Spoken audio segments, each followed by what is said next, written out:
கடைசி 9 மேட்ச்ல India test மேட்ச்ல ஒரே ஒரு மேட்ச் தான் ஜெயிச்சிருக்காங்க. இன்னொரு டீம் நமக்கு ஈக்குவலா இருக்காங்க அப்படின்னா டெஸ்ட் பிளேயிங் நேஷன்ஸ்ல அது ஜிம்பாப்வே மட்டும்தான். எஸ், டிரான்சிஷன் ஃபேஸ் எல்லாமே அக்செப்டட் தான். ஆனா Gautam Gambhir as a net coach start படி பார்த்தீங்கன்னா ரொம்ப புவரா இருக்குங்க. There are rumours that VVS Laxman வந்து டெஸ்ட் கோச்சா கௌதம் கம்பீர் ரீப்ளேஸ் பண்ண போறாரு அப்படின்னு.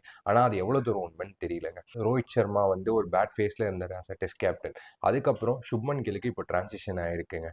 அண்ட் ஜஸ்பிரித் பும்ரா எல்லா மேட்சும் ஃபிட் இல்லை அண்ட் அவரால் 3 மேட்ச் தான் ஆட முடியும் ஒரு சீரீஸ்லன்ற மாதிரி சொல்லியிருக்காங்க due to workload management. Bumrah இந்த ஒரு மேட்சே நம்ம தோத்துருக்கோம். சப்போர்ட் பண்ண பவுலர்ஸ் ஜாஸ்தி இல்லைங்க. சிராஜும் நிறைய ஒர்க்கர்ஸாக இருந்திருக்காரு, நிறைய பவுலர்ஸ் போட்டிருக்காரு. ஆனால் அவ்வளோ எஃபிஷியண்ட்டாக தெரியல, அவ்வளோ டேஞ்சரஸாக தெரியல ஆடுற பேட்ஸ்மேனுக்கு. And fourth and fifth bowler எப்பயுமே சப்போர்ட் பண்ணல இந்தியாவுக்கு இன் ரீசெண்ட் டைம்ஸ் அப்படின்னே நம்ம சொல்லலாம். டோட்டல் டீமாகவே இன்எக்ஸ்பீரியன்ஸாக தெரிஞ்சுது. ஆனால் டாப் ஆர்டர் செம்மையாக வந்து ஜஸ்டிஃபிகேஷன் கொடுத்துருக்காங்க, இல்லை நாங்கள் செம்மையாக பண்ணுறோம் அப்படின்னு. ஆனால் இந்த வாட்டி மிடில் ஆர்டர் கலாப்ஸ் ரொம்பவே இருந்தது. தொடர்ந்து 2 இன்னிங்ஸாகவே நம்ம பார்த்தோம். ஸோ இதெல்லாம் பெட்டராக பண்ணணும்னு இந்தியா நான் நினைக்கிறேன்.